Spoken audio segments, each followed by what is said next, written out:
بزرگوں اور دوستوں، عزیز بچوں، پردہ نشی ماں اور بہنوں، السلام علیکم ورحمۃ اللہ وبرکاتہ۔ الحمد للہ رب العالمین، والعاقبۃ للمتقین، والصلاة والسلام على سید الانبیاء والمرسلین وعلى آلہ الطیبین الطاہرین واصحابہ الہادین المہدیین، اما بعد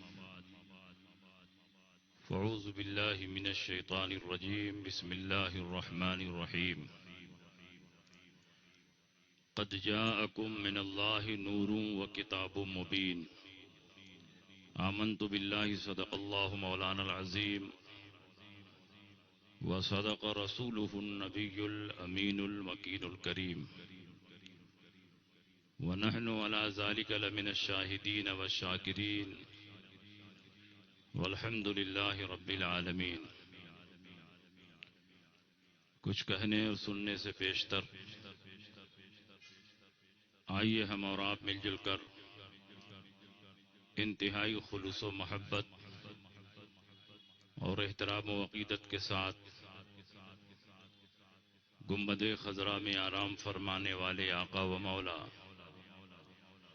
مدنی تاجدار، دونوں عالم کے مالک و مختار، سید ابرار و اخیار حضور نبی اکرم نور مجسم صلی اللہ تعالی علیہ وسلم کی بارگاہ میں جھوم جھوم کر درود شریف کا نذرانہ عقیدت پیش کریں اور پڑھیں، اللہم صلی علی سیدنا و شفیعنا و حبیبنا و مولانا محمد وبارک وسلم صلاۃ و سلاما علیک یا رسول اللہ صلی اللہ تعالی علیہ وسلم۔ حضرات، آج کا یہ عظیم الشان پروگرام جو جلسہ عید میلاد النبی کے نام سے منعقد ہو رہا ہے، پوری کامیابی کے ساتھ اپنی منزل قلی قطب شاہ اسٹیڈیم میں، جو اتنا وسیع و عریض اسٹیڈیم ہے، رضا کے چاہنے والوں کا مجمع دیکھ کر ایسا محسوس ہو رہا ہے کہ اب حیدرآباد کی سرزمین پر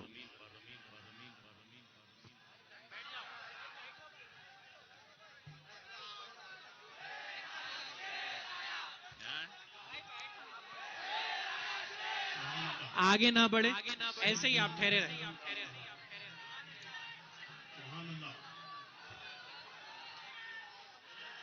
حضور قائد اہل سنت، قائد ملت، شہزادہ حضور تاج الشریعہ، زمانے کی برکت حضرت علامہ مفتی عزت رضا خان صاحب قبلہ شہر محبت بریلی شریف سے ہمارے اس دیار محبت میں حاضر ہیں۔ اٹھیے اور اپنے قائد کا استقبال کیجیے اور ہاتھوں کو لہرا کر بتا دیں کہ جنہوں نے عشق کا سکہ جما کے چھوڑیں گے، بھڑکتے ہوئے شعلے بجھا کے چھوڑیں گے۔ قسم ہے شہید کربلا کی قسم، یزید وقت کی دھجی اڑا کے چھوڑیں گے۔ نعرہ تکبیر! یہ کیا ہو گیا؟ شوٹنگ نہیں ہو رہی ہے، ہاتھ اٹھانے کے لیے بولا، کیمرہ کھولنے کے لیے نہیں بولا۔ کیا ہو رہا ہے؟ یہ بند کیجئے اس کو۔ جگہ جگہ لگے ہیں بینر، ابتدائی محفل سے کہا جا رہا ہے جس کا فون آپ دیکھ رہے ہیں اس کو کھینچیے، پھینکیے نیچے، توڑیے اس کو۔ نعرہ تکبیر! نعرہ رسالت! یا رسول اللہ! نعرہ غوث! نعرہ خواجہ! مسلک اعلی حضرت! زندہ باد! مسلک اعلی حضرت! زندہ باد! عشق و محبت، عشق و محبت! اعلی حضرت، اعلی حضرت! احمد حضور قائد ملت! زندہ باد! شہزادہ حضور تاج الشریعہ! زندہ باد! شہزادہ حضور تاج الشریعہ! زندہ باد! یادگار اسلام! زندہ باد! گلزار رضویت! زندہ باد! نعرہ تکبیر! اللہ اکبر! نعرہ رسالت! یا رسول رسول اللہ مرکز اہل سنت زندہ باد عوام اہل سنت زندہ باد نعرہ تکبیر اللہ اکبر نعرہ رسال یا رسول اللہ بیٹھ جائیے بیٹھ جائیے بیٹھ جائیے بیٹھ جائیے ادب کے ساتھ بیٹھ جائیے جہاں بھی غلام حضرت احمد رضا آیا قسم خدا کی سنیوں کو روحانی مزہ آیا کیا بات اے لوگوں سمیٹو محفل میں آ کے بیٹھ جاؤ تمہارے قاتل بریلی سے رضا کا شعر آیا پبلک کو وہیں رکاؤ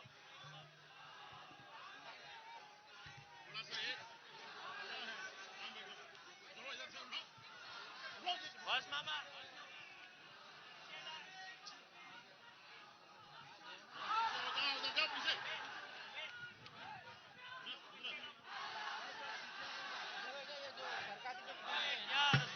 لبیک لبیک لبیک یا رسول اللہ لبیک لبیک لبیک یا رسول اللہ لبیک لبیک یا رسول اللہ لبیک میں میری اسلامی ماں بہنوں سے گزارش کروں گا آپ پردے میں چلے جائیں برائے کرم پردے میں جائیے آپ حضرات توجہ ادھر رکھیے اور ادھر خلط ملت ہونے نہ دیجیے آپ ادھر ہٹ جائیے کیمرہ بند کر اس کا کیمرہ کھینچو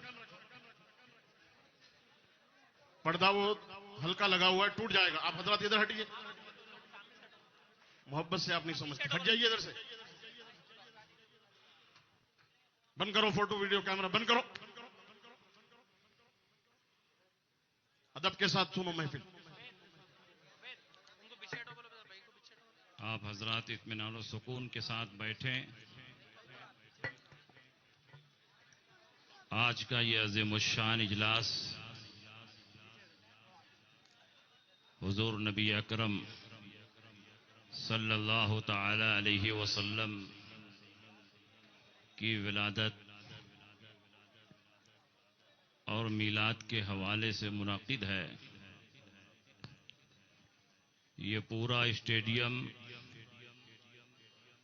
اعلی حضرت امام احمد رضا کے چاہنے والوں سے کھچا کھچ بھرا ہوا ہے سبحان اللہ حیدرآباد کی سرزمین پر تاریخ رقم ہو رہی ہے کہ اعلی حضرت کے ماننے والے اگر اکٹھا ہو جائیں تو حیدرآباد کا سب سے بڑا اسٹیڈیم بھی بھر جائے گا یہ اس بات کی دلیل ہے کہ اب حیدرآباد کی سرزمین پر صلح کلیت دم توڑ رہی ہے اور مسلک اعلی حضرت کا پرچم ہر گاؤں میں ہر گھر میں لہرانے جا رہا ہے بے شک سبحان اللہ سبحان اللہ اور آج کی بزم کے روح رواں آج کے بزم کے دولہا کسی شاعر نے کہا ہے رونق ہے کل برات کی دولہا کے دم کے ساتھ واہ واہ واہ سبحان اللہ وہ دولہا کون ہے جس کے دم قدم سے یہ ساری رونقیں اور بہاریں ہیں بے شک سبحان اللہ وہ دولہا اہل سنت کا دولہا ہے وہ دولہا رضویت کا دولہا ہے بے شک سبحان اللہ حضور تاج الشریعہ کا دلارا ہے بے شک سبحان ان کی آنکھوں کا تارا ہے اللہ امام احمد رضا کے فیضان کا سر چشمہ ہے بے شک حضور تاج الشریعہ کی حسین صورت آج کے دور میں اگر دیکھنا ہے تو حضور قائد ملت کے چہرے کو دیکھو بے شک بے شک حجت الاسلام کے حسن جمال جہاں آرا کو دیکھنا ہو تو حضور قائد ملت کی ذات کو دیکھو بے شک سبحان اللہ مفتی اعظم کا تقوی دیکھنا ہو تو آپ کی ذات میں دیکھو تاج الشریعہ کا علم و فضل دیکھنا ہو تو حضور قائد ملت کی ذات کو دیکھو اللہ رب العزت نے خاندان رضویہ کے بزرگوں کے بے شمار اوصاف و کمالات کو جس ذات میں جمع فرما دیا ہے اس کا نام حضور قائد ملت زندہ باد بے شک سبحان اللہ اور ہم حیدرآباد کی سرزمین پر اس عظیم قائد اور رہنما کو بھی یاد کرنا چاہیں گے جس کی کوششوں اور محنتوں سے حیدرآباد کی سرزمین پر مسلک اعلیٰ حضرت کا پرچم بلند ہو رہا ہے سبحان اللہ بے شک حضور مفتی اعظم ہند نے حیدرآباد کی سرزمین پر حضور شہباز دکن کو اپنا نمائندہ بنا کر قائم بے فرمایا شک سبحان اللہ اور شہباز دکن نے اس سرزمین پر مسلک اعلیٰ حضرت کی ایسی نمائندگی فرمائی کہ صلح کلیوں کے سینے پر چڑھ کر مسلک اعلی حضرت کا پرچم زندہ بلند باد کیا۔ زندہ باد، نعرہ تکبیر، اللہ اکبر، نعرہ رسالت، یا رسول اللہ، حضور قائد ملت، زندہ آباد، حضور شہباز دکن، زندہ آباد، حضور شمس الفقہا۔ زندہ آباد، زندہ آباد۔ اور صحیح بات تو یہ ہے کہ حضور قائد ملت کی موجودگی میں بڑا سے بڑا خطیب بھی گونگا نظر آتا ہے۔ میں تو ان کے قدموں کے دھول کے برابر بھی نہیں ہوں، لیکن حضرت کا کرم ہے، ذرہ نمازی ہے کہ جیسے تاج الشریعہ مجھ کو جانتے اور مانتے تھے، اسی طرح حضور قائد ملت بھی مجھ کو جانتے اور مانتے ہیں۔ سبحان اللہ، بے شک۔ الحمدللہ میں اس لائق نہیں ہوں، مگر ان حضرات نے اپنی محبتوں سے بہت نوازا۔ سبحان اللہ۔ میلاد کی محفل ہے تو حضور کی ولادت کے تعلق سے دو چار باتیں عرض کر دیں تاکہ کوئی یہ نہ کہے کہ میلاد کی بھی محفل ہوتی ہے تو یہ لوگ میلاد کے موضوع پر حضور کی ولادت کے تعلق سے کوئی بات بیان نہیں کرتے۔ اللہ رب العزت نے قرآن عظیم میں اعلان فرمایا قد جاءکم من اللہ نور و کتاب مبین، تحقیق کہ تمہارے پاس اللہ کی جانب سے آ گیا نور اور روشن کتاب۔ اس کتاب میں نور سے مراد حضور کی ذات ہے اور کتاب سے مراد قرآن ہے۔ آیت کریمہ میں نور سے مراد حضور کی ذات اور کتاب سے مراد قرآن عظیم۔ اللہ نے اپنے حبیب کو نور فرمایا اور خود نبی اکرم صلی اللہ علیہ وسلم نے اپنی ایک حدیث میں جس کو مصنف عبد الرزاق میں بیان کیا گیا ہے، اور امام عبد الرزاق اعلی حضرت کے مرید اور خلیفہ نہیں ہیں، اعلی حضرت کے زمانے کے نہیں ہیں، بلکہ امام بخاری اور امام مسلم کے دادا استاد ہیں۔ وہ اپنی کتاب مصنف میں لکھتے ہیں کہ اللہ کے نبی سید عالم صلی اللہ علیہ وسلم نے حضرت جابر ابن عبداللہ سے فرمایا یا جابرو ان اللہ تعالی خلق قبل الاشیاء نورا نبی کا نوری۔ اے جابر ابن عبداللہ، اللہ رب العزت نے تمام چیزوں سے پہلے تیرے نبی کے نور کو اپنے نور سے پیدا زندہ کیا۔ باد، سبحان اللہ، بے شک، سبحان تمام چیزوں سے پہلے کیوں ترجمہ کیا؟ اس لیے کہ الاشیاء شیئن کی جمع، اور جمع پر جب الف لام داخل ہوتا ہے تو استغراق کا فائدہ دیتا ہے۔ ایک ایک چیز سے پہلے اللہ نے اپنے حبیب کے نور کو اپنے نور سے پیدا فرمایا، اور جب اللہ کو یہ منظور ہوا کہ اس نور کو انسانی پیکر میں ڈھال کر ایک عظیم الشان شاہکار کی صورت میں دنیا کے سامنے پیش کیا جائے تو آدم علیہ السلام کا پتلا تیار کیا گیا، اس میں روح ڈالی گئی، اور حضرت آدم انسان اول کی حیثیت سے مبعوث ہوئے، اور اللہ نے آپ کی پیشانی میں نور مصطفیٰ کو رکھ دیا۔ سبحان اللہ۔ یہ نور آدم علیہ السلام سے چلا، حضرت عبداللہ کی پیشانی میں منتقل ہوا۔ کتاب الشفا کی حدیث ہے لم یزل اللہ ینقلنی من الاصلاب الکریمۃ والارحام الطاہرۃ حتی اخرجنی بین ابویہ، اور شرح زرقانی کی حدیث ہے لم ازل انقل من اصلاب الطاہرین الی ارحام الطاہرات، اور مشکات کی حدیث ہے انما بعثت طاہرا فی طاہرین۔ ساری حدیثوں کا خلاصہ اور نچوڑ یہ ہے کہ ہر زمانے میں اللہ نے میرے نور کو پاک صلبوں سے پاک رحموں میں منتقل کیا، یہاں تک کہ مجھ کو میرے والدین کے درمیان سے پیدا فرمایا۔ سبحان اللہ، بے شک۔ آپ کے آبا و اجداد سب کے سب مومن اور موحد تھے، ماذ اللہ کوئی کافر و مشرک نہیں تھا۔ یہ صرف اعلیٰ حضرت کی تحقیق نہیں ہے، یہی امام جلال الدین سیوطی کی تحقیق ہے، بڑے بڑے ائمہ کرام کا یہی مذہب ہے جو اعلیٰ حضرت امام احمد رضا نے شمول الاسلام لاصول الرسول الکرام میں دلائل و براہین کے ساتھ بیان فرمایا۔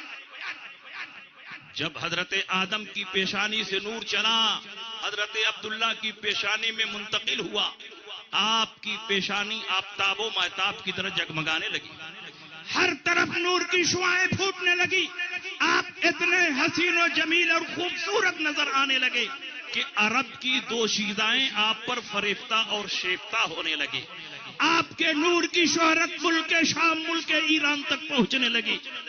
جب یہودیوں کو معلوم ہوا کہ عبداللہ کی پیشانی میں نور مصطفیٰ جلوگر ہو چکا ہے، ان قریب محمد عربی کی ولادت ہونے والی ہے اور محمد پیدا ہو گئے تو یہودیت کا خاتمہ ہوگا، عیسائیت کا خاتمہ ہوگا، مجوسیت کا خاتمہ ہوگا، تمام مذاہب منسوخ ہو جائیں گے، تمام ادیان کل عدم ہو جائیں گے، پوری دنیا میں صرف ایک مذہب ہوگا، وہ مذہب اسلام ہوگا، پوری دنیا میں ایک کتاب کی تلاوت ہوگی، وہ قرآن ہوگا، پوری دنیا میں ایک کلمہ پڑھا جائے گا، وہ کلمہ طیبہ ہوگا، اور پروردگار عالم دین کی حیثیت سے جس مذہب کو پسند فرمائے گا وہ دین اسلام ہوگا۔ سبحان اللہ، نعرہ تکبیر، نعرہ رسالت، مذہب اسلام، ہندوستان کا سنی مسلمان، نعرہ تکبیر، نعرہ رسالت۔ مواہب لدنیا کی حدیث، سیرت حلویہ کی حدیث، علامہ عبد الرحمن جامی نے شواہد النبوہ میں کتنی کتابوں میں یہ روایت موجود ہے۔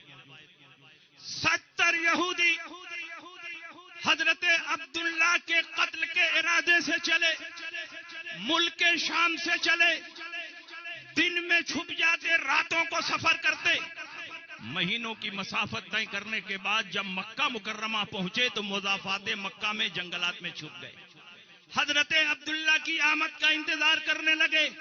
ایک دن حضرت عبداللہ شکار کے ارادے سے جنگل میں داخل ہوئے، یہ 70 یہودی زہر میں بجھائی ہوئی تلوار لے کر حضرت عبداللہ کو چاروں طرف سے گھیرنے لگے۔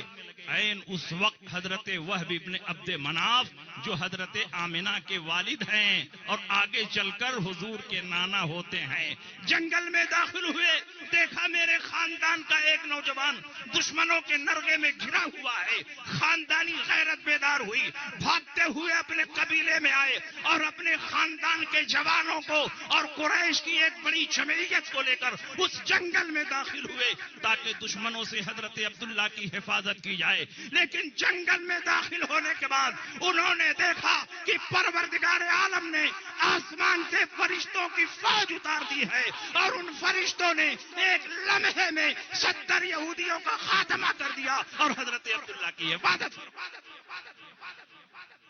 جب انہوں نے حضرت عبداللہ کی یہ کرامت دیکھی، گھر آئے، اپنی بی بی برہ سے کہا کہ میں نے عبداللہ کی وہ کرامت دیکھی ہے کہ پورے خاندان قریش میں ایسا کوئی باکرامت نوجوان موجود نہیں ہے، کیوں نہ اپنی بیٹی آمنہ کے لیے عبداللہ کا ہاتھ مانگا جائے، تم جاؤ عبد المطلب سے اپنی بیٹی آمنہ کے لیے رشتے کی بات کرو۔ حضرت برہ بھاگتی ہوئی آئیں، عبد المطلب سے اپنی بیٹی کے لیے بات کرتی ہیں۔ حضرت عبد المطلب فرماتے ہیں کہ جس لڑکی کے رشتے کی تم بات کر رہی ہو اس کے لیے اللہ نے عبداللہ ہی کو منتخب فرمایا۔ آمنہ اپنے خاندان میں سب سے زیادہ پاکیزہ اور سب سے زیادہ حیا والی عورت ہے، اور عبداللہ بھی اپنے خاندان میں سب سے زیادہ نیک اور شریف ہے، اس لیے میں اس رشتے کو پسند کرتا ہوں۔ شادی ہو جاتی ہے، حضرت آمنہ نئی نویلی دلہن بن کر حضرت عبداللہ کے گھر آتی ہیں، ایک وفادار خاتون کی حیثیت سے زندگی بسر کرنے لگتی ہیں۔ عبداللہ کی پیشانی میں نور مصطفیٰ جگمگا رہا ہے، دنیا کے کونے کونے میں مصطفیٰ جان رحمت کے نور کی شہرت پہنچ رہی ہے۔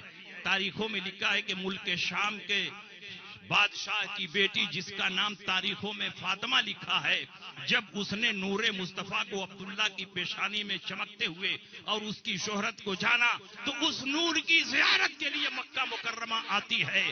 حضرت عبداللہ طواف کعبہ کے ارادے سے مکہ مکرمہ میں مطاف کعبہ میں داخل ہو رہے ہیں، وہ شہزادی اپنے ساتھ بیش بہا ساز و سامان، ہیرے جواہرات، خدام کو لے کر مکہ مکرمہ ایک قافلے کی صورت میں پہنچتی ہے اور خانہ کعبہ کے ارد گرد خیمہ لگا کر وہ حضرت عبداللہ کا انتظار کرنے لگتی ہے۔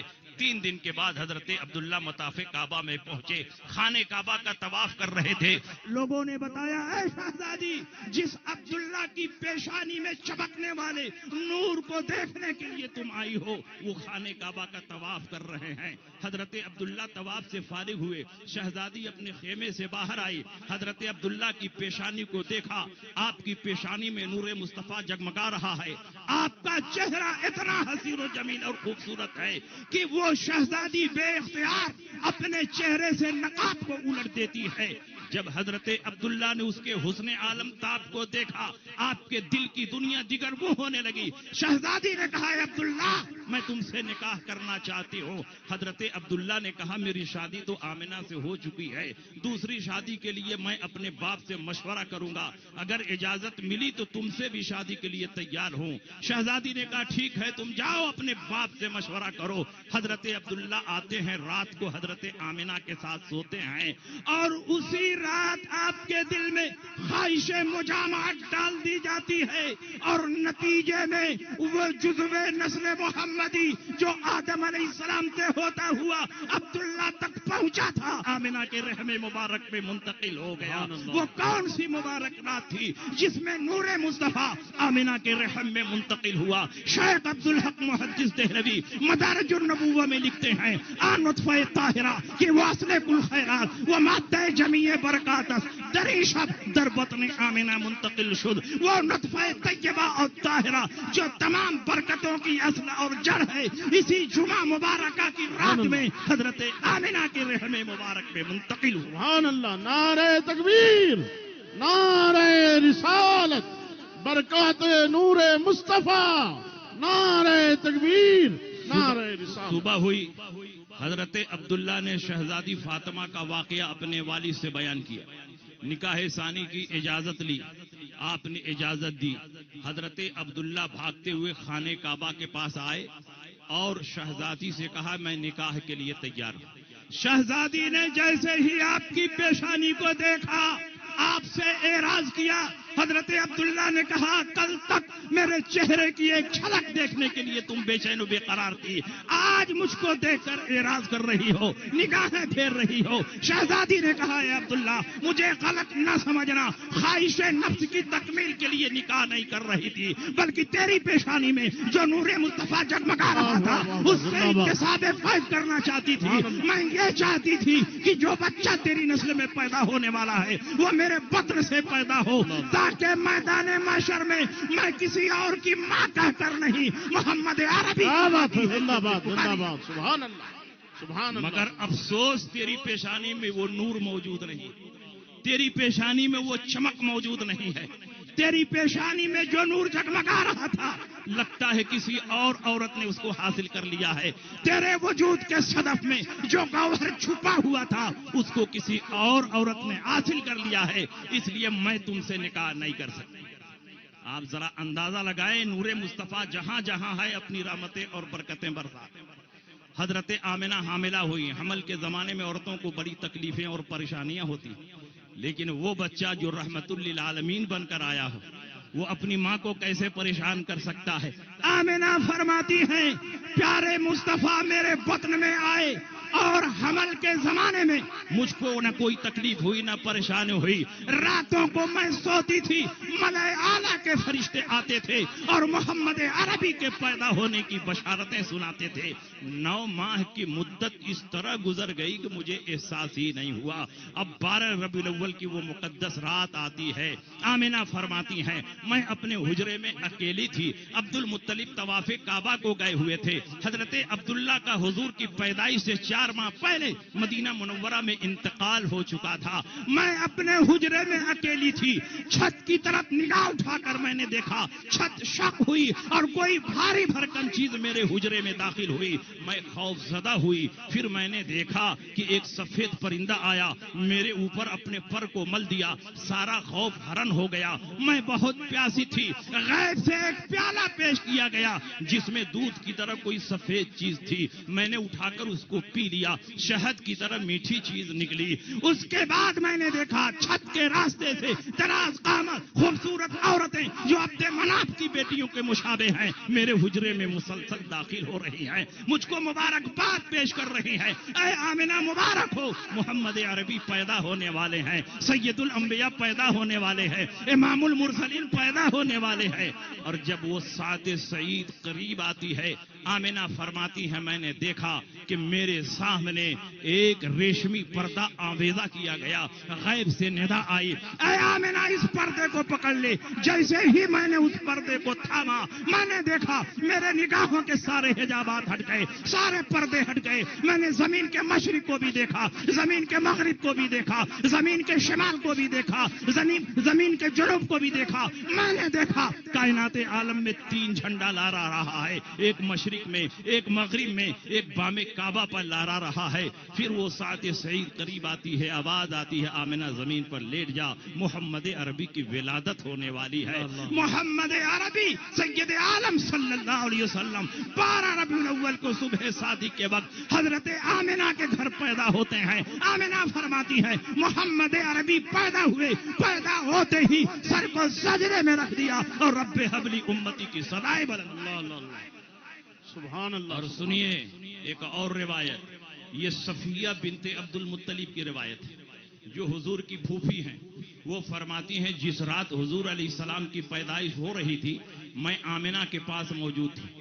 اس رات 10 ایسی علامتوں اور نشانیوں کو میں نے دیکھا کہ کسی بچے کی پیدائش کے وقت ان علامتوں اور نشانیوں کو میں نے نہیں دیکھا۔ میں نے دیکھا کہ حضور علیہ السلام پیدا ہوئے، پیدا ہوتے ہی سر کو سجدے میں رکھ دیا اور رب حبلی امتی، رب حبلی امتی کی صدائیں بلند کرنے لگے۔ اور جب سجدے سے سر اٹھایا تو فصیح و بلیغ عربی میں کلمہ طیبہ پڑھ رہے تھے، لا الہ الا اللہ انی رسول اللہ، کوئی معبود نہیں ہے سوائے اللہ کے اور میں اللہ کا رسول ہوں۔ کہاں ہیں وہ جاہل مولوی جو کہتے ہیں نبی کو 40 سال کے بعد نبوت ملی ہے؟ میرا نبی پیدا ہوتے ہی اپنی نبوت اور رسالت کی خبر دے رہا ہے، لا الہ الا اللہ انی رسول اللہ، کوئی معبود نہیں ہے سوائے اللہ کے اور میں اللہ کا نبی ہوں۔ وہ تمہارا کوئی ڈالڈا چھاپ نبی ہوگا جو 40 سال کے بعد نبی بنا ہوگا، وہ تمہارا کوئی بنسپتی نبی ہوگا جس کو پیٹ پیچھے کا علم نہیں ہوگا۔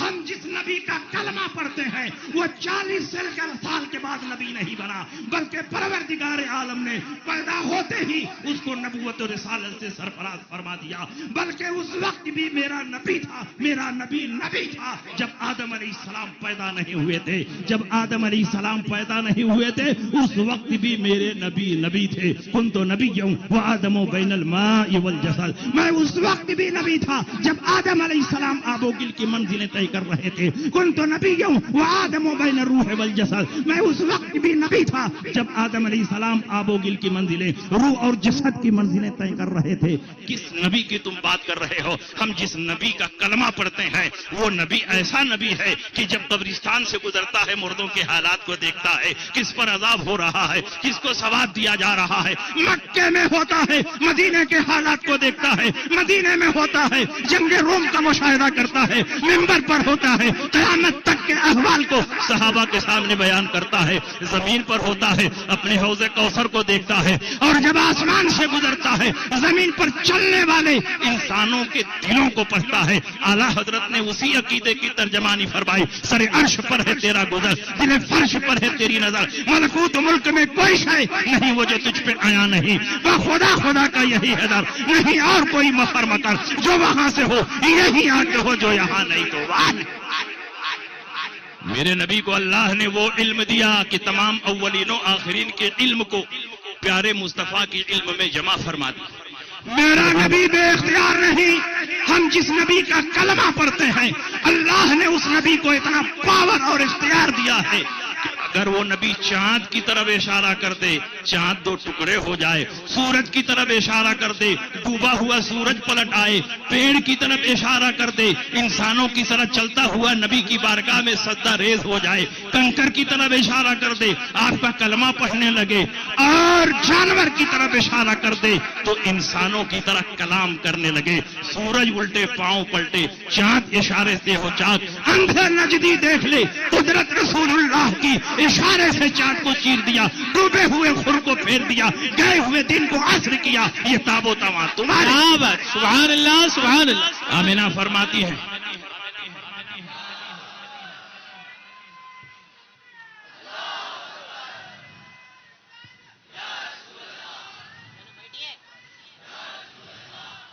حضرت صفیہ فرماتی ہیں اس رات 10 ایسی علامتوں اور نشانیوں کو دیکھا، کسی بچے کی پیدائش کے وقت ان علامتوں اور نشانیوں کو میں نے نہیں دیکھا. میں نے دیکھا حضور علیہ السلام پیدا ہوئے، پیدا ہوتے ہی سر کو سجدے میں رکھ دیا، رب حبلی امتی کی صدائیں بلند کرنے لگے، سجدے سے سر اٹھایا، فصیح و بلیغ عربی میں کلمہ طیبہ پڑھ رہے ہیں، لا الہ الا اللہ انی رسول اللہ. میں نے دیکھا آپ کے چہرے سے نور کی شعاعیں پھوٹ رہی ہیں اور پورا حجرہ بقعہ نور بنا ہوا ہے. آپ کے جسم مبارک سے مجھ کو عنبر کی خوشبو پھوٹ رہی ہے. میں نے چاہا کہ لوٹا لے کر پانی آگے بڑھوں اور آپ کو دھل دوں، پاک اور صاف کر دوں. جیسے ہی پانی لے کر آگے بڑھی، غیب سے ندا آئی، اے صفیہ اس بچے کو ٹچ نہ کرنا، یہ اللہ کی طرف سے طیب و طاہر پیدا کیا گیا ہے، پاک اور صاف پیدا کیا گیا ہے.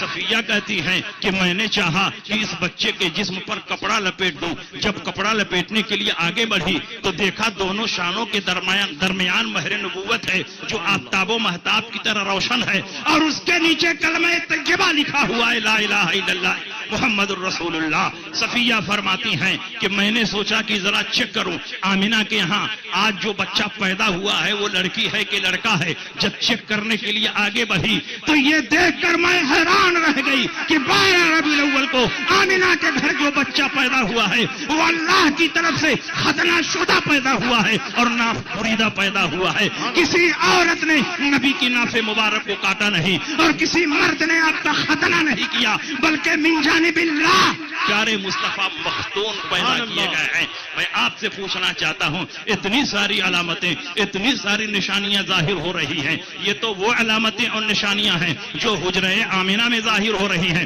دنیا کے کونے کونے میں نبی کی پیدائش کے وقت علامتیں اور نشانیاں ظاہر ہوئی. دریائے ساوا جو ہزاروں سال سے بہ رہا تھا بالکل خشک ہو گیا. آتش قطع فارس جو ہزاروں سال سے روشن تھا بالکل بجھ گیا. کسرا بادشاہ ایران کے محل میں شکاف پڑ گیا، اس کے 14 کنگورے گر گئے.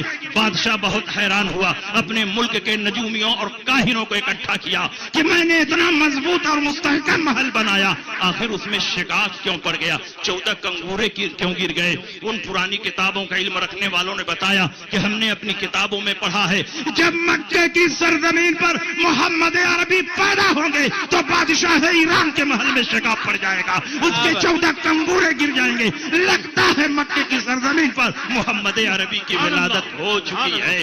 اس نے کہا 14 کنگورے کیوں گرے؟ 12 نہیں گرے، 13 نہیں گرے، 15 اور 16 نہیں گرے، 14 ہی کنگورے کیوں گرے؟ ان پرانی کتابوں کا علم رکھنے والوں نے بتایا ہم نے اپنی کتابوں میں پڑھا ہے کہ جب مکے کی دھرتی پر محمد عربی پیدا ہوں گے تو اس کے بعد ایران میں صرف 14 ایرانی بادشاہ حکومت کریں گے، 15واں بادشاہ ایرانی نہیں ہوگا بلکہ ایران فتح ہو جائے گا اور اس پر اسلام کا پرچم لہرانے لگے گا. تاریخ اٹھا کر دیکھ لو، عثمان غنی کے زمانے میں پورا ایران فتح ہو جاتا ہے، 14 ایرانی بادشاہ حکومت سے فارغ ہو جاتے ہیں اور ایران پر اسلام کا پرچم لہرانے لگا.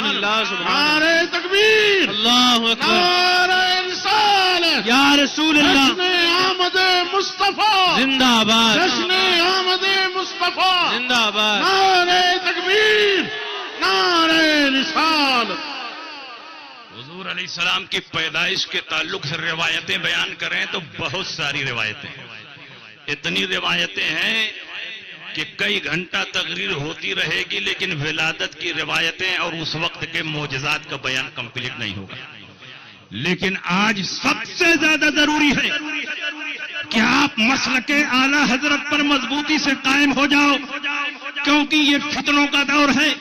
ہر 4 جانب سورہ کلیت، وہابیت، دیوبندیت، نیچریت، شمانیت، قادیانیت، مولائیت، رافضیت پھیل رہی ہے. ان تمام فتنوں کا مقابلہ اگر ہو سکتا ہے تو مسلک اعلی حضرت کی روشنی میں. کیا بات، سبحان اللہ. اعلی حضرت نے کیا کچھ نہیں ہمیں دیا، ہمیں صرف اعلی حضرت کی کتابوں کو پڑھنے کی ضرورت ہے. جو سوال ابھی بد مذہبوں کے دماغ میں نہیں آئے تھے پیدا ہو سکتے تھے کسی زمانے میں، اعلیٰ حضرت امام احمد رضا نے اس کا بھی جواب اپنی کتابوں میں لکھ دیا ہے.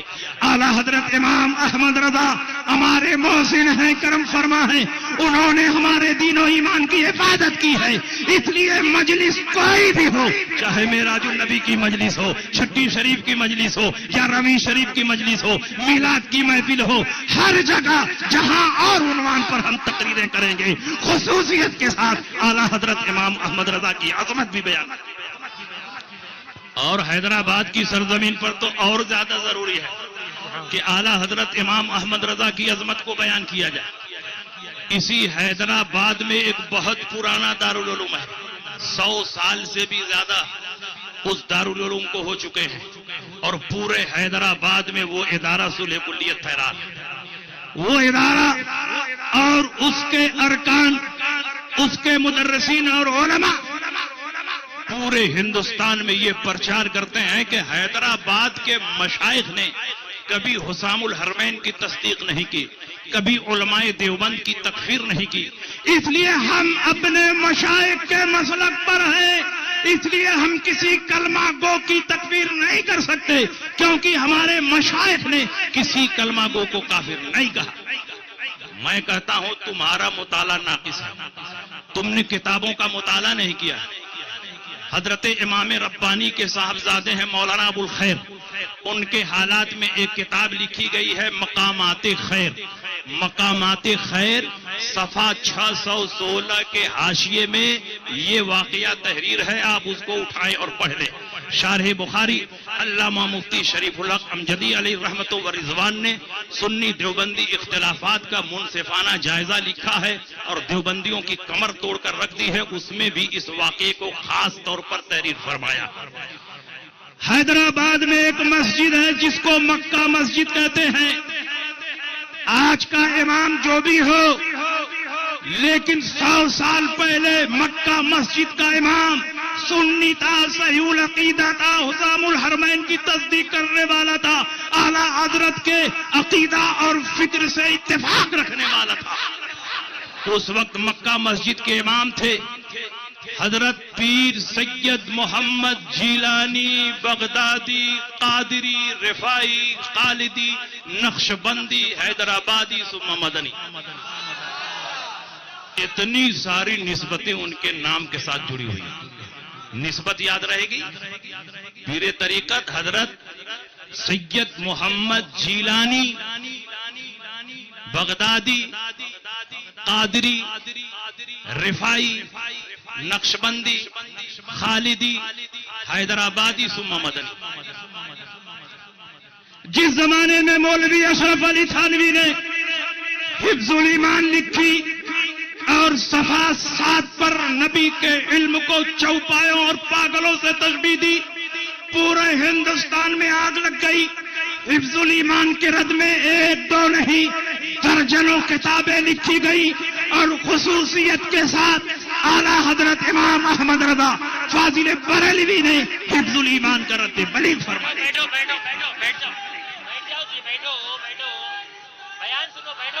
بیٹھ جائیے آپ حضرات، بیٹھو بیٹھیے. جانشین حضور شہباز دکن تشریف لا رہے ہیں، آپ حضرات بیٹھیے، اطمینان سے بیٹھیے. سبحان اللہ.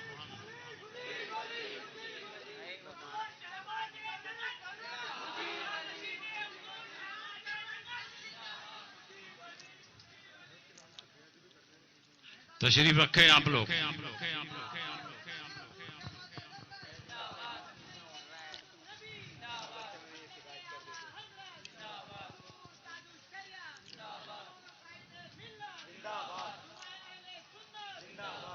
یہ واقعہ آپ کے ذہن میں رہے گا.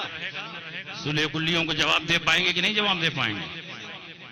ان کے باطل فکر کے تابوت میں یہ آخری کیل ہے.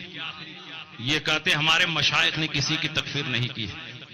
حسام الحرمین کی کئی علماء حیدرآباد نے تصدیق کی ہے، اور الصوارم الہندیہ کی بھی تصدیق موجود ہے. جب مولوی اشرف علی تھانوی نے حفظ الایمان لکھی، پورے ہندوستان میں آگ لگ گئی. علماء اہل سنت نے ہر طرف سے اس کا رد شروع کیا.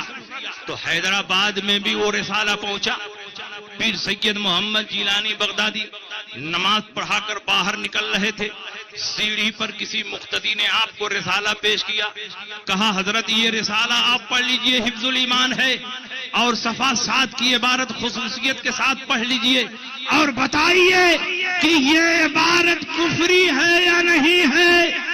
پیر سید محمد جیلانی بغدادی نے اس رسالے کو پڑھا اور پلٹ کر مسجد میں گئے اور ممبر پر کھڑے ہو کر تمام نمازیوں کے سامنے آپ نے تقریر فرمائی اور صاف لفظوں میں فرمایا کہ حفظ الایمان کی یہ عبارت کفری ہے اور ایسی عبارت لکھنے والا ہرگز مسلمان نہیں۔ سبحان اللہ سبحان اللہ سبحان پورے حیدرآباد میں آگ لگ گئی۔ مولانا انوار اللہ شاہ فاروقی انہوں نے دارالعلوم نظامیہ کا ناظم بنایا تھا حافظ احمد کو، اور حافظ احمد قاسم نانوتوی کے بیٹے تھے، اور ان کی قبر بھی سنے ہیں کہ یہیں پر موجود ہے۔ انہوں نے اس کو منتظم بنایا تھا، ناظم بنایا تھا۔ ان کا تعلق دونوں طرف کے علماء سے تھا۔ جب پورے حیدرآباد میں آگ لگ گئی تو انہوں نے اپنے مکان پر علماء کی میٹنگ بٹھائی، اور اس سے پہلے یہ واقعہ پیش آیا کہ کچھ ہی دن کے بعد مولوی اشرف علی تھانوی مکہ مسجد میں مل گئے۔ پیر سید محمد بغدادی نے ان کو دیکھا، پھر ممبر پر تشریف لے گئے، سارے نمازیوں کو اکٹھا کیا اور مولوی اشرف علی تھانوی کی موجودگی میں انہوں نے حفظ الایمان کی کفری عبارت کا رد بلیغ فرمایا اور فرمایا اس عبارت سے ایمان کی نہیں بلکہ کفر کی بو آ رہی۔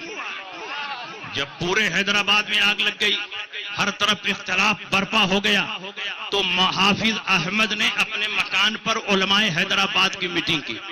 اس میں سارے علماء اکٹھا ہوئے اور مولوی اشرف علی تھانوی بھی موجود تھے، پیر سید محمد بغدادی بھی موجود تھے۔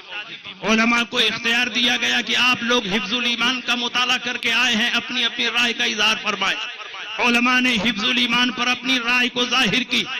اس کے بعد پیر سید محمد بغدادی کھڑے ہوئے اور مولوی اشرف علی تھانوی کے سامنے اس کی کفری عبارت کی قباحتوں کو ظاہر فرمایا اور صاف لفظوں میں فرمایا کہ یہ عبارت اسلامی نہیں ہے بلکہ کفری عبارت۔ جب آپ نے مولوی اشرف علی تھانوی کے منہ پر اس کی عبارت کی قباحت بیان کی اور اس کو کفری بتایا، گھر آئے، عشاء کے بعد اپنے بستر پر سو رہے تھے، نصیبہ بیدار۔ سبحان اللہ سبحان رسول پاک سید عالم صلی اللہ علیہ وسلم خواب میں تشریف لائے اور کہا، اے بغدادی، اے جیلانی، میں تم سے بہت خوش ہوں۔ انہوں نے کہا، یا رسول اللہ، میرا کون سا عمل آپ کو پسند آ گیا ہے؟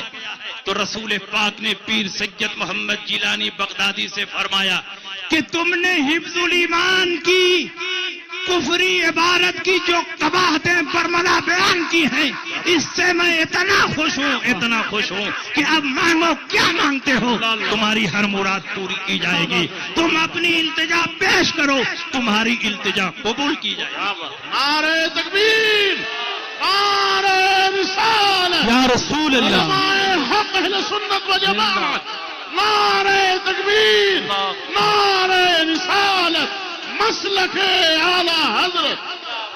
پیر سید محمد بغدادی نے مال و دولت نہیں مانگا، بلکہ کہا، یا رسول اللہ، میری یہی تمنا ہے کہ جو زندگی بچی ہے وہ مدینہ منورہ میں بسر ہو۔ سبحان اللہ سبحان اللہ۔ اور جب میں اتنی سی دو بات، انہوں نے کہا، یا رسول اللہ، یہی میرے لیے سب کچھ ہے، جو زندگی بچی ہے مدینہ منورہ میں بسر ہو جائے، اور جب میں مروں تو جنت البقیع کی خاک مل جائے۔ رسول پاک نے فرمایا، تمہاری التجا قبول کی گئی۔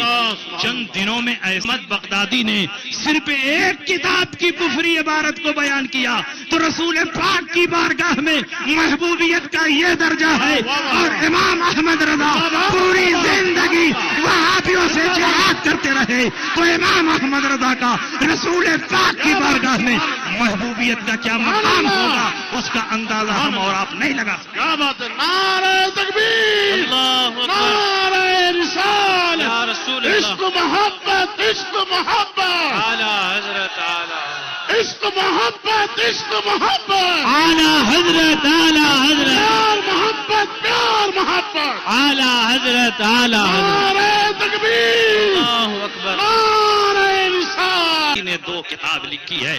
بے شک ان حضرات کا کارنامہ بھی عظیم ہے, ہم ان کو سلام کرتے ہیں, لیکن قربان جاؤ مجدد اعظم اعلیٰ حضرت امام احمد رضا پر. اعلیٰ حضرت امام احمد رضا نے 2-3 کتابیں نہیں, صرف وہابیوں کے رد میں 86 کتابیں لکھی ہیں, اور ان کے ہر سوال کا جواب کتاب و سنت کی روشنی میں عطا فرمایا. سبحان اللہ زندہ باد زندہ باد سبحان پوری زندگی اعلیٰ حضرت رد وہابیہ کرتے رہے. اعلیٰ حضرت کے پاس ہزاروں خطوط آتے ہیں اور اعلیٰ حضرت کو گالی لکھ کر, لیکن نبی اکرم صلی اللہ علیہ وسلم کا یہ عاشق دشمنوں کی گالیاں سنتا رہا, ان کے طعنے برداشت کرتا رہا, لیکن ناموس رسالت پر کسی بھی حیثیت سے اگر حملہ ہو تو سب سے پہلے جو شخصیت بے چین و بے قرار نظر آتی تھی وہ کوئی اور نہیں تھی بلکہ اعلیٰ حضرت امام احمد رضا کرتی تھی. تم کہتے ہو کسی اور کا ذکر کیوں نہیں ہو رہا ہے؟ جس زندہ باد زندہ باد زندہ باد منظر اعلی حضرت زندہ باد فیضان حضور تاج الشریعہ زندہ باد فیضان حضور محدث کبیر زندہ باد نعرہ تکبیر زندہ باد نعرہ رسالت یا رسول اللہ اور اعلیٰ حضرت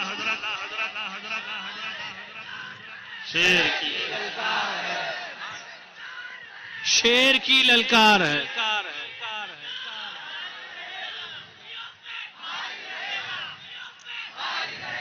چلیے تھوڑا کم نعرہ لگائیے تو سننے میں مزہ آئے گا. ہم لوگ ہاتھ اٹھاؤ والے مقرر نہیں, ادھر سے ہاتھ اٹھاؤ ادھر سے آؤ. سبحان اللہ کو ماشاءاللہ, چپ چاپ سنو. اعلیٰ حضرت امام احمد رضا ایسے مجدد ہیں کہ خدا کی قسم میں نے مجددین کی تاریخ کو بہت گہرائی سے پڑھا. اسلام کے پہلے مجدد حضرت عمر بن عبدالعزیز ہیں جو خلفائے راشدین میں شمار کیے جاتے ہیں, اور 13ویں صدی ہجری کے مجدد شاہ عبدالعزیز ہیں, شاہ ولی اللہ کے بیٹے. ان سارے مجددین کے دور میں اٹھنے والے فتنوں کو دیکھو اور ان کے کارناموں کو دیکھو. کسی مجدد کے زمانے میں 1 فتنہ, کسی مجدد کے زمانے میں 2 فتنہ, کسی مجدد کے زمانے میں 3 فتنہ, کسی مجدد کے زمانے میں 4 فتنہ. 4 فتنے سے زیادہ کسی بھی مجدد کے زمانے میں فتنہ نہیں پیدا ہوا.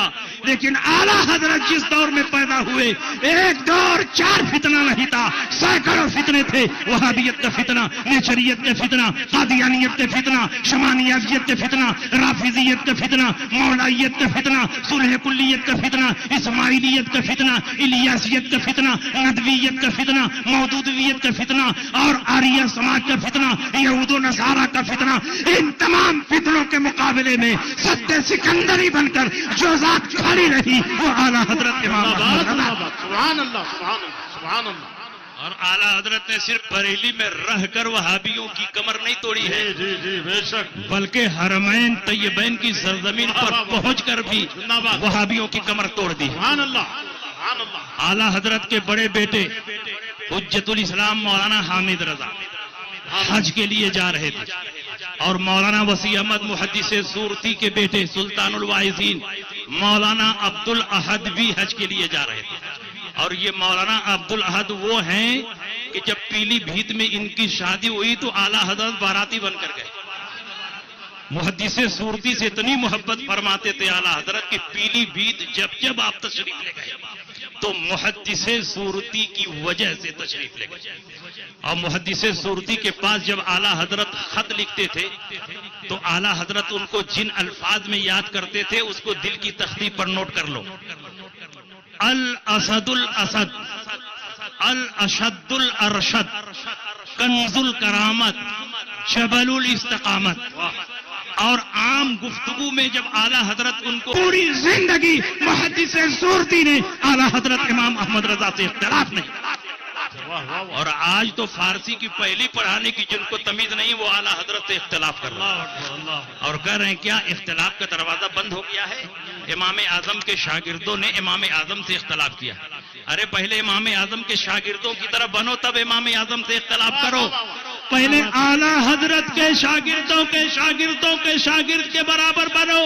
پہلے حضور قائد ملت کی طرح بن کر دکھا دو, پھر تم اعلی حضرت سے اختلاف کی بات کرو. پوری دنیا کے علماء کے علم کو ایک ترازو پر رکھ دیا جائے اور اعلی حضرت کے علم کو دوسرے پلے پر رکھ دیا جائے تو اعلی حضرت کا پلہ بھاری پڑ جائے. اپنے دور کے سارے علماء کے علم کے مقابلے میں اعلی حضرت امام احمد رضا کے علم کو سمندر کی حیثیت حاصل. اعلی حضرت جب ان کے شہزادے جا رہے تھے حج کے لیے تو اعلی حضرت ان کو ریلوے اسٹیشن تک پہنچانے کے لیے گئے اور پہنچا کر واپس آ گئے. لیکن اعلی حضرت کی بے چینی بڑھتی رہی, بے قراری بڑھتی رہی. حیات اعلی حضرت پڑھو, ملفوظ پڑھو. لیکن اعلی حضرت حج فرض کر چکے تھے اپنے والدین کے ساتھ اور حج نفل کے لیے والدین کی اجازت ضروری ہے. اور اعلی حضرت کی والدہ محترمہ اپنے بیٹے کو اتنا چاہتی تھی کہ ایک لمحے اب اعلی حضرت کو ایک ترکیب سوچی, ماں سوئی ہوئی ہیں, قدموں میں جا کر آنکھ رگڑ رہے ہیں. ادب دیکھو, ماں فرماتی ہے بیٹے احمد رضا کیا بات ہے؟ کہا امی جان مدینہ شریف جانا چاہتا ہوں, حضور کی بارگاہ میں جانا چاہتا ہوں. تو ماں نے کہا جاؤ فی سبیل اللہ. ماں نے اجازت دے دی. اعلی حضرت امام احمد رضا 2-3 دن کے بعد چلے. حجت الاسلام وہاں پہنچ گئے. جس جہاز سے حجت الاسلام کو جانا تھا اور جس جہاز میں بیٹھ کر جانا تھا, آج کے زمانے میں انجیکشن دیا جاتا ہے انفیکشن نہ پھیلنے پائے, اور اس زمانے میں بفارہ دیا جاتا تاکہ انفیکشن نہ پھیلنے پائے. تو بفارہ والا ڈاکٹر 2-3 دن تک بیمار پڑ گیا. وہ جہاز ساحل سمندر پر کھڑا رہا اور ادھر اعلی حضرت امام احمد رضا پہنچ گئے. اعلی حضرت امام احمد رضا نے نبی کی بارگاہ میں فریاد پیش کی, حضور اسی جہاز میں مجھ کو جگہ مل جائے تو بہت اچھا رہے گا. وہ ڈاکٹر اچانک ٹھیک ہو گیا, سارے حاجیوں کو بفارہ دیا اور اعلی حضرت کا بھی بفارہ ہو گیا. مگر اس جہاز میں کوئی سیٹ خالی نہیں تھی, ساری سیٹیں فل ہو چکی تھی. اعلی حضرت امام احمد رضا نے گنبد خضرا کی طرف لو لگا کر کہا یا رسول اللہ اسی جہاز میں انتظام ہو جائے تو میں بھی اپنے بیٹے کے ساتھ ہی سفر کر لوں. اچانک ایک بوڑھا اعلی حضرت کے پاس آیا اور کہتا ہے کہ میرے ساتھ کچھ مجبوری پیش آ گئی ہے, اس جہاز میں میں نہیں جانا چاہتا ہوں, اس کے بعد والے جہاز میں جانا چاہتا ہوں. کیا آپ لوگوں میں سے کوئی ہے جو میرے ٹکٹ کو خرید سکتا ہے, میری سیٹ پر بیٹھ کر جا سکتا ہے؟ اعلی حضرت ہی کے پاس آ کر پوچھ رہا ہے. اعلی حضرت امام احمد رضا نے اس کی سیٹ کو لے لیا. میں تو کہتا ہوں کہ اعلی حضرت امام احمد رضا مدینہ جا نہیں رہے ہیں بلکہ رسول پاک بلا رہے ہیں, کیونکہ رسول پاک کو معلوم ہے کہ مولوی خلیل امبیٹوی پہلے سے یہاں موجود ہے, وہ فتنہ برپا کرے گا اور اس کو کچلنے کے لیے احمد رضا کا ہونا یہاں ضروری ہے. اعلی حضرت امام احمد رضا مکے کی سرزمین پر پہنچے. شریف مکہ کے دربار میں مولوی خلیل امبیٹوی اینڈ کمپنی کی طرف سے 6 سوالات شریف مکہ کے دربار میں پیش کیے گئے. اس وقت خلافت عثمانیہ کی حکومت قائم تھی. شریف مکہ اس وقت حرمین طیبین کو کنٹرول کر رہے تھے. یہ سب کے سب سنی صحیح العقیدہ تھے. اس وقت حرم مکی اور حرم مدنی میں 4 مسلح بشتہ تھا, ایک حنفی, ایک شافعی, ایک مالکی, ایک حنبلی, اور سب لوگ اپنے اپنے امام کے پیچھے الگ الگ اوقات میں نماز پڑھتے تھے. اگر کوئی مسلح نہیں تھا تو غیر مقلدین کا مسلح نہیں تھا, کیونکہ اس وقت غیر مقلدین ابھی مدینے کی سرزمین پر پیدا نہیں ہوئے تھے. اعلی حضرت امام احمد رضا گئے, وہابیوں نے 6 سوالات شریف مکہ کے دربار میں پیش کیا اور علم غیب سے متعلق سوال تھا. انہوں نے کہا آپ لوگوں کا عقیدہ ہے کہ نبی غیب جانتے ہیں, اگر نبی غیب جانتے ہیں تو ہمارے سوالوں کا جواب دے دیجئے. شریف مکہ نے مفتی احناف رئیس العلماء مولانا صالح کمال کو بلایا اور کہا یہ وہابیہ کی طرف سے سوالات آئے ہیں, یہ سوال لے جائیے اور 2-4 دن میں اس کا تحقیقی جواب لکھ کر میرے دربار میں پیش کیجئے. اور جواب اتنا پرفیکٹ, اتنا کامل و مکمل ہونا ہونا چاہیے کہ وہابیوں کو کہیں انگلی رکھنے کی گنجائش نہ ہو۔ مولانا صالح کمال وہ پرچہ لے کر اپنے گھر آئے، الماری میں رکھ دیا۔ اعلیٰ حضرت امام احمد رضا کو شودہ یہ بات پہنچی کہ وہابیوں نے نبی کے علم پاک پر سوالیہ نشان کھڑا کیا ہے۔ وہ احمد رضا جو بریلی میں بیٹھ کر ناموس رسالت کی عبادت کرتا رہا، مکے کی سرزمین پر نبی کے علم پر حملہ ہو، وہ کیسے گوارا کر سکتا ہے؟ اعلیٰ حضرت امام احمد رضا بھاگتے ہوئے مولانا صالح کمال کے گھر گئے۔ بڑے بڑے علماء مکہ وہاں پر موجود تھے۔ اعلیٰ حضرت گئے، سبوں نے آپ کا استقبال کیا۔ مولانا صالح کمال نے کہا حضور آ ہی گئے ہیں تو کچھ دیر تقریر فرما دیں تاکہ میلاد اختتام کو پہنچ جائے۔ اعلیٰ حضرت امام احمد رضا کھڑے ہوئے اور عربی زبان میں 2 گھنٹہ مسلسل علم غیب مصطفیٰ پر کتاب و سنت کی روشنی میں تقریر فرماتے رہے۔ اعلیٰ حضرت تقریر فرما رہے ہیں اور علماء مکہ جھوم رہے ہیں۔ سبحان اللہ۔ مولانا صالح کمال نے سوچا کہ جو کتاب لکھنی ہے وہ کتاب جس کو زبانی یاد ہے، سارے دلائل اس میں موجود ہیں، سارے سوالوں کا جواب موجود ہے، کون جائے کتاب لکھنے؟ انہی سے کہہ دیتے ہیں یہ تو سارے مضامین کو صفحہ قرطاس پر منتقل کر دیں گے، کتاب تیار ہو جائے گی۔ پرچہ نکالا، الماری کھولا، پرچہ نکالا اور اعلیٰ حضرت کو پیش کیا۔ کہا حضور جو مضامین آپ نے بیان فرمائے اسی کو حیطۂ تحریر میں لائیں۔ اعلیٰ حضرت امام احمد رضا نے فرمایا علم غیب مصطفیٰ پر احمد رضا کا قلم چلے گا تو پوری تحقیق اور تفصیل کے ساتھ لکھا جائے گا۔ انہوں نے کہا حضور اتنا ٹائم نہیں ہے، آپ نے جو تقریر فرمائی ہے سارے سوالوں کا جواب موجود ہے، اسی کو تحریراً جمع کر دیجئے، کتاب تیار ہو جائے گی۔ اعلیٰ حضرت امام احمد رضا نے فرمایا کتنا ٹائم ہے؟ کہا حضور 2 ہی دن ٹائم ہے۔ کہا 2 دن بہت ہیں، احمد رضا چند گھنٹوں میں علم غیب مصطفیٰ پر ایک ایسی شاہکار کتاب لکھ دے گا کہ صبح قیامت تک وہاں بھی اس کا جواب نہیں دے پائے۔ کیا بات ہے، سبحان اللہ، سبحان اللہ۔ اعلیٰ حضرت وہ پرچہ لے کر اپنی قیام گاہ پر آئے اور اعلیٰ حضرت ہم لوگوں کی طرح کوئی ٹٹ پجیا مولوی نہیں تھے، اپنے دور کے مرجع علماء تھے، مرجع فتویٰ تھے، مرجع تقویٰ تھے۔ کب اعلیٰ حضرت کو فرصت ملے کہ اعلیٰ حضرت کتاب لکھیں؟ ہزاروں علماء گھیرے ہوئے ہیں، کوئی حدیث کی اجازت لے رہا ہے، کوئی فقہ کی اجازت لے رہا ہے، کوئی مسائل پوچھ رہا ہے، کوئی دعا تعویذ کے لیے حاضر ہو رہا ہے، کوئی ملاقات کے لیے حاضر ہو رہا ہے، اور اسی بیچ میں اعلیٰ حضرت کو شدید بخار آ گیا۔ کب اعلیٰ حضرت کو فرصت ملے کہ کتاب لکھیں؟ مگر اعلیٰ حضرت نے اللہ کے فضل و کرم پر بھروسہ کر کے قلم اٹھایا اور اسی بخار کے عالم میں کتاب لکھنا شروع کیا۔ اور جانتے ہو اس کتاب کا مسودے سے مبیدہ کرنے والے کون لوگ تھے؟ آپ کے بڑے شہزادے حجت الاسلام تھے، سلطان الواعظین مولانا عبد الاحد تھے۔ اعلیٰ حضرت 10 صفحہ لکھ کر ان کو دیتے، ابھی وہ 10 صفحہ صاف نہیں کر پاتے دونوں مل کر کہ 20 صفحہ اعلیٰ حضرت دے دیتے، ابھی وہ 20 صفحہ صاف نہیں ہو پاتا کہ 40 صفحہ لکھ کر دے دیتے۔ یہ اعلیٰ حضرت کا قلم نہیں ہے بلکہ قہر الہی ہے جو وہابیوں پر گر رہا ہے۔ اعلیٰ حضرت کے سامنے نہ قرآن ہے، نہ حدیث ہے، نہ تفسیر ہے، نہ کوئی کتاب ہے۔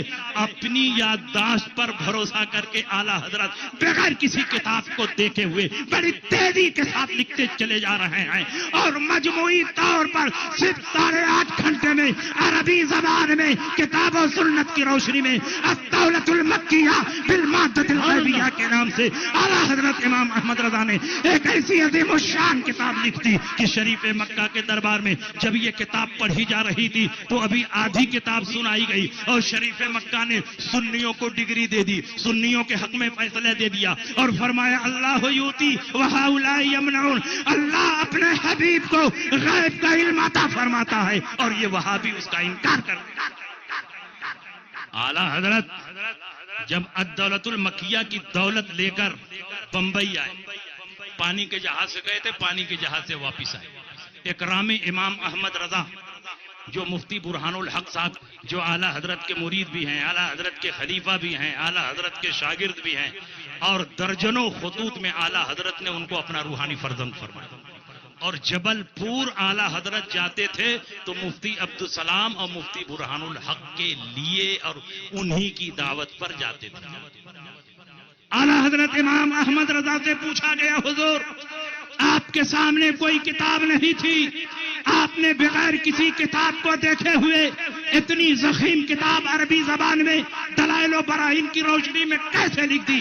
اگر ہم اور آپ ہوتے تو غبارے کی طرح پھول جاتے۔ میری صلاحیت کا کمال ہے، میری ذہانت کا کمال ہے، لیکن قربان جاؤ امام احمد رضا پر، اپنے ہر کمال کو غوث پاک کا کمال سمجھتے تھے۔ اعلیٰ حضرت امام احمد رضا فرماتے ہیں اس میں میرا کوئی کمال نہیں، میرے غوث پاک کا کمال ہے۔ جب کتاب لکھ رہا تھا ایسا محسوس ہو رہا تھا کہ غوث پاک کی روحانیت میرے پشت پر سوار ہے۔ کیا دب ہے جس پہ حمایت کا حکم پنجا تیرا، شیر کو خطرے میں لاتا نہیں کتا تیرا۔ جب کتاب لکھ رہا تھا غوث پاک کی روحانیت میری رہنمائی فرما رہی تھی۔ احمد رضا اس آیت کو بھی لکھو، احمد رضا اس دلیل کو بھی لکھو، احمد رضا اس آیت کو بھی نقل کرو، احمد رضا اس برہان کو بھی نقل کرو۔ غوث پاک فرماتے جا رہے ہیں اور احمد رضا کا قلم چلتا جا رہا ہے۔ الدولۃ المکیہ صرف امام احمد رضا کی کتاب نہیں بلکہ غوث پاک کی زندہ کرامت ہے۔ جس طرح نبیوں کے معجزات کا مقابلہ نہیں ہو سکتا اسی طرح ولیوں کی کرامتوں کا بھی مقابلہ نہیں ہو سکتا۔ اسی لیے کل بھی یہ کتاب لاجواب تھی، آج بھی یہ کتاب لاجواب ہے اور صبح قیامت تک لاجواب رہے۔ سبحان اللہ سبحان اللہ۔ اس لیے آپ پوری مضبوطی کے ساتھ اعلیٰ حضرت امام احمد رضا کے مسلک پر قائم رہا۔ اگر اعلیٰ حضرت میں بولوں تو رات بھر بولتا رہوں گا، میرا میٹر نہیں ختم ہوگا، کیونکہ 2500 بار حیات اعلیٰ حضرت کا ہم نے مطالعہ کیا، الملفوظ کا مطالعہ کیا، اور میری ہر تقریر فتاوی رضویہ اور اعلیٰ حضرت کی تصنیفات کی روشنی میں ہوتی ہے۔ تقریر بھی ہم نے سیکھا ہے تو اعلیٰ حضرت کی کتابوں سے سیکھا، لیکن وقت زیادہ ہو رہا ہے اور یقیناً آپ کے دل کی چاہت یہ ہوگی کہ زیادہ سے زیادہ حضور قائد ملت کے نورانی کلمات کو سنیں۔ تو آپ کی چاہت اور حضور قائد ملت کے درمیان میں حائل نہیں ہونا چاہیے۔ مرکز اہل سنت میں آتا رہتا ہوں، ہمیشہ تقریر ہوتی رہتی ہے، مولانا سہیل صاحب برابر بلاتے رہتے ہیں، مولانا اویس رضا صاحب۔ الحمدللہ پھر کسی موقع پر آؤں گا تو اس مضمون کو کامل و مکمل کر دوں گا۔ تمہاری شان میں جو کچھ کہوں اس سے سوا تم ہو، قسیم جان عرفاں اے شہ احمد رضا تم ہو۔ یہاں آ کر ملی نہریں شریعت اور طریقت کی، ہے سینہ مجمع البحرین ایسے رہنما تم ہو۔ تم ہی پھیلا رہے ہو علم عالم میں امام اہل سنت نائب غوث الورا۔ سبحان اللہ وآخر دعوانا ان الحمدللہ رب العالمین۔ سبحان اللہ۔